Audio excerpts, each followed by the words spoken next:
In this video, we will be focusing on the big picture themes of European history from 1450 to the modern age. I will not be focusing on the details because that would result in a really long and really boring video. The year 1450 lands us right in the middle of the time period known as the Renaissance. There were two phases of the Renaissance, the Italian Renaissance and the Northern Renaissance. The Italian Renaissance came first and was centered in Florence, a city-state run by the Medici family. The major trends and ideas that sprung from the Italian Renaissance included humanism, individualism, and secularism. While people actively engaged in the Renaissance believed themselves to be returning to classical styles of thought, they were actually coming up with revolutionary ideas that would fuel modern European history. This was especially true for art, where artists such as the Ninja Turtles, Michelangelo, Leonardo da Vinci, Donatello, and Raphael flourished. The Northern Renaissance came a bit later than the Italian Renaissance, approximately from 1450 to 1600, and it shared many traits with the Italian Renaissance, especially in the form of new ideas. The Northern Renaissance is more centered on Christianity than its Italian counterpart, and the art was also very different. Northern Renaissance art focused more on the common man in everyday life. Jan van Eyck and Peter Bruegel were major artists of this time. Next, I'll speak about the Reformation. The giant of the Reformation is really Martin Luther, who initiated the movement with his 95 Theses. Luther went against the Catholic Church, and this caused others, such as John Calvin, to split from the Catholic Church as well and form new sects of Christianity. The Catholic Church's response to the Reformation was the Counter-Reformation, which included reform of the Catholic Church and the sponsoring of Baroque art. The Reformation shattered the religious unity of Europe and eventually led to a number of wars that started based off of religion. It also led to the separation of religion and the state. The power of the Catholic Church was also greatly reduced. Next, we are going to look at the Age of Exploration. This era was initiated with the circumnavigation of Africa and the building of the Portuguese trading post empire, which controlled the spice trade in India and Asia. Then Columbus discovered the New World in 1492, which drastically altered the focus of the Age of Exploration. The Spanish and Portuguese both started to rapidly explore and exploit the New World, which led to the signing of the Treaty of Tordesillas in 1494. Spain became the leading power on the globe, controlling all areas marked in red on the map shown. The Spanish silver became the dominant form of currency, and it also allowed for the Europeans to trade with China. Moving on to absolutism, which was the leading form of government at this time. This era centralized power within the monarch and decreased the power of the nobility. Absolute monarchs determined the religious and secular policies of their countries, and the phrase "L'état c'est moi," said by our favorite absolute monarch Louis XIV, basically sums up the ideals of absolutism. Monarchs believed to rule by the grace of God, and they ruled by the divine right of kings. The art of this time period was dedicated to the glorification of the monarch. Looking at the scientific revolution and the Enlightenment, we can see that reason and scientific processes played a dominant role in the attitudes of this time period. There were many essential breakthroughs in the scientific fields as well as in political and economic theory. The popularizers of these theories were known as philosophers, and they would meet in salons hosted by aristocratic ladies. The major philosophers of the Enlightenment were Rousseau, Voltaire, Hobbes, Locke, and Montesquieu. What really made the Enlightenment a successful movement was not actually the philosophers themselves, but monarchs known as enlightened despots, who supported the philosophers. The enlightened despots of this age made many reforms that opened up the government, but they did not make any reforms that would restrain their own power as a monarch. The logic and rationality that dominated this age also led to the ending of the belief in the divine right of kings that was prominent in the Age of Absolutism. Now, I just want to take a moment to explain that the periods of history I've just spoken about overlapped quite a bit. Most people consider history to be very clear-cut eras, but in reality, it looks a bit more like this. Alright, let's take a closer look at France. At this time, King Louis XVI was in power, along with his wife Marie Antoinette. France was facing extreme debt, and the people it fell hardest upon was the majority, who were already facing extreme poverty. Therefore, it is hardly surprising that the French people rebelled after a particularly bad political blunder made by the king while he had called the States General. The French Revolution of 1789 was started with the tennis court oath, and, to be frank, it alarmed monarchs across Europe. Climaxing in the Reign of Terror, which is infamous for its use of the guillotine, the French Revolution quickly collapsed on itself, leaving a weak government, the Directory, in charge of France. The Directory did not hold its power for long. Napoleon Bonaparte, the leading general of France, launched a successful coup in 1799, becoming the first consul of France. He then proceeded to crown himself Emperor of France in 1804. Napoleon's military tactics allowed him to conquer or control most of Europe, and he ensured the rapid spread of the ideals of the French Revolution, as well as of his own policies. It took Europe 2 tries to depose Napoleon, but they finally managed it with a massive alliance at his final defeat in 1815 at the Battle of Waterloo. After Napoleon's fall, the Bourbons were reinstated as a puppet monarchy on the French throne, and the affairs of Europe were settled through the extremely conservative Congress of Vienna, which was headed by the Austrian Clemens von Metternich. The Congress of Vienna was a very conservative force, but at this time, liberalism and revolutionary spirit throughout Europe was rising. Moving on to a different sort of revolution, I'm going to talk about the Industrial Revolution, which was a time of extreme exploitation. A population boom had occurred due to the agricultural revolution, and there were many people in extreme poverty. They were the factory workers. The factories were focused on making as much profit as possible, and it paid little or no attention to the human cost that the factory system extolled. Great Britain led the way in the Industrial Revolution, and if we look at the geography of the island nation, we can see why. Great Britain has abundant resources of coal, iron, and hydropower, all of which were essentials in the Industrial Revolution. The Industrial Revolution contained an intense polarization between the rich and the poor, and rampant diseases due to unsanitary living conditions. The Industrial Revolution is incredibly important because it altered man's sense of time and distance. Now things could be accomplished at a much swifter pace, and a person could travel much faster, and therefore farther, due to the new use of machinery. A group of people, known as Luddites, tried to resist the revolution by breaking machinery. They were primarily made up of the artisans that the machinery ousted. Poor wages, hideously hazardous working conditions, and child labor were all major features of the Industrial Revolution. It wasn't until the Factory Act of 1833 that some of the working conditions got better, particularly for children.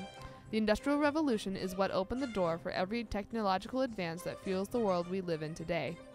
Now, about the revolutions of 1830 and 1848.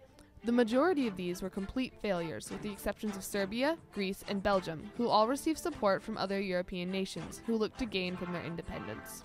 These revolutions were caused by a rising sense of nationalism within the people of Europe, particularly in the minorities who were dissatisfied with the Congress of Vienna's reconfiguration of Europe. Napoleon had spread ideals from the French Revolution all over the world, and the revolutions of 1830 and 1848 were the result. It's like how if you spread grease all over your face, you'll have a major breakout. This was Europe's breakout. The revolutions of 1830 and 1848 may have been mostly failures, but they did set the stage for the unifications of Germany and Italy, which were very important because they changed the balance of power in Europe. Since the Congress of Vienna, the name of the game in Europe had been balance between the major powers. But the unification of Italy and Germany completely threw that out the window. The unification of Italy was, in all honesty, really due to the expansionism of Piedmont Sardinia under King Victor Emmanuel II and his advisor Cavour. The dedication of Garibaldi to the cause of a unified Italy was also crucial to the unification of the Mediterranean Peninsula, which was finalized in 1861 when King Victor Emmanuel II was crowned King of all Italy. Looking a bit northwards, we can see that Germany finally pulls itself together and unifies, but only under the expert manipulation of Chancellor Bismarck. Bismarck had a mind for strategy and was perpetually 2 steps ahead of the opponents of the unification of Germany. He ensured that Prussia unified Germany through his war with Austria, and then he finished off the unification process through the Franco-Prussian War. It helped that the Germanic states had desired unity for decades, which had been denied to them by the Congress of Vienna, and they also already shared a currency and a language. Following the unifications of Germany and Italy was the Belle Epoque in the age of imperialism. Globalization really took off at this time, with countries making colonies all over the place. The leader of overseas expansion and colonization was hands down Great Britain. The British Empire reached its height during the reign of King Edward VII, where it held 1/4 of the world's landmass. King Edward VII was the successor of England's longest reigning queen, Queen Victoria. The entire 19th century is known as the Victorian era due to her 64-year-long reign in England during this time period. Along with worldwide colonies and nationalism came European arrogance and racism. The attitudes of this time period are very accurately portrayed in Rudyard Kipling's poem, The White Man's Burden, which argued that it is the duty of Europeans to colonize and educate the inhabitants of other continents. The world's first machine gun, called the Maxim gun, was also invented during this time, which allowed for the scramble of Africa to occur. Asia was also carved up by European spheres of influence, which is a form of indirect control that was often used as a form of colonization. Every European nation considered themselves as superior to all other forms of humanity on the planet, and this attitude is prevalent in World War I and World War II as well. During this era, the suffragette movement also occurred in Britain, but it was not successful until after World War I had ended. World War I started for a variety of reasons. The acronym MANIA sums them up: militarism, alliances, nationalism, imperialism, and assassination. The A for assassination refers to when Archduke Ferdinand, heir to the Austrian throne, was killed by Gavrilo Princip in 1914. Princip was part of a terrorist group called the Black Hand, who went to any and every extreme to achieve a greater Serbia. This assassination caused Austria and Serbia to go to war. Alliances swiftly dragged in many more countries, starting the First Global War. World War I became a war of attrition due to the tactics of trench warfare and the repeated assaults into no man's land. The term lions led by donkeys accurately describes the tactics of World War I, in which the courage of the soldiers ended up with them becoming part of a massive casualty statistic. World War I was also the first total war, where civilian life became oriented around supporting the war effort. Propaganda was also heavily employed by the governments to keep people's morale and fighting spirit running high. The major turning point of the war was when the United States joined the fight in 1917, assisting the Allies against the Central Powers. The war was over a year later, and the Treaty of Versailles was declared in 1919. The Treaty of Versailles was a special document that had been dithered over for a year and yet still managed to please absolutely no one. The treaty set up alliances for World War II because of how Japan, Italy, and Germany lost money and resources from it. Now let's take a quick look at Russia, who had to leave World War I early to deal with its own revolution in 1917. The Bolsheviks, under Vladimir Lenin, overthrew the Tsar and created a communist government to control Russia. After Lenin died, Joseph Stalin seized power, becoming the dictator of Russia in 1922. This time between the two world wars is called the Age of Anxiety, and during this age, Hitler and Mussolini both came to power. Mussolini is also credited with founding the political theory of fascism, which relied on warfare and fear to enforce a totalitarian dictatorship. World War II started in 1939, when Neville Chamberlain declared war on Germany because of Hitler's invasion of Poland. Hitler had been getting away with many smaller violations of the Treaty of Versailles, but this was too much, especially because England and France had guaranteed Poland's safety. The Axis powers, which were Germany, Japan, and Italy, quickly found themselves facing off against England, France, and all of their colonies scattered across the world. Russia had signed a non-aggression pact with Germany, and the USA was practicing isolationism. Both countries later became involved due to the Japanese bombing of Pearl Harbor and the German invasion of Russia. In the end, the Allies won World War II with the unconditional surrender of Germany and the surrenders of both Japan and Italy. The United Nations also replaced the League of Nations that had been formed after World War I. Germany was also split into two major parts, the East and the West, as was Berlin. The western portion of Germany was also split into smaller occupation zones that were occupied by different countries, but for simplicity's sake, I will refer to them as West Germany and West Berlin. Looking forward, I'm going to speak on the Cold War, which is the term that refers to the extreme tension and competition that occurred between the United States and the Soviet Union after World War II. It's called the Cold War because it didn't break out into full-fledged armed conflict, at least not in Europe anyway.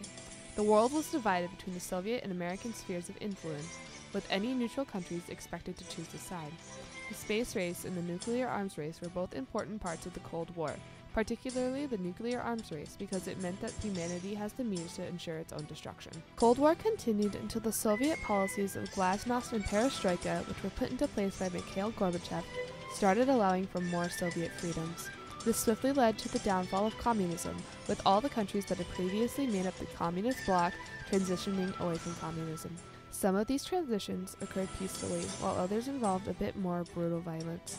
The ultimate symbol of the end of the Cold War was the falling of the Berlin Wall, which occurred in 1989. Moving on, decolonization was also an important theme of the Cold War time period, with many European countries losing their colonies on different continents. Globalization expanded through the United Nations, the World Bank, and other such unifying corporations. This globalization is why the modern world looks the way it does, with imports and exports between countries occurring nearly every day. Modern society and the lifestyles of the modern man are defined and exhibited by globalization. Alright, well, I've basically given you an AP Euro 101, and we have found ourselves in the present day, so this video is now concluded.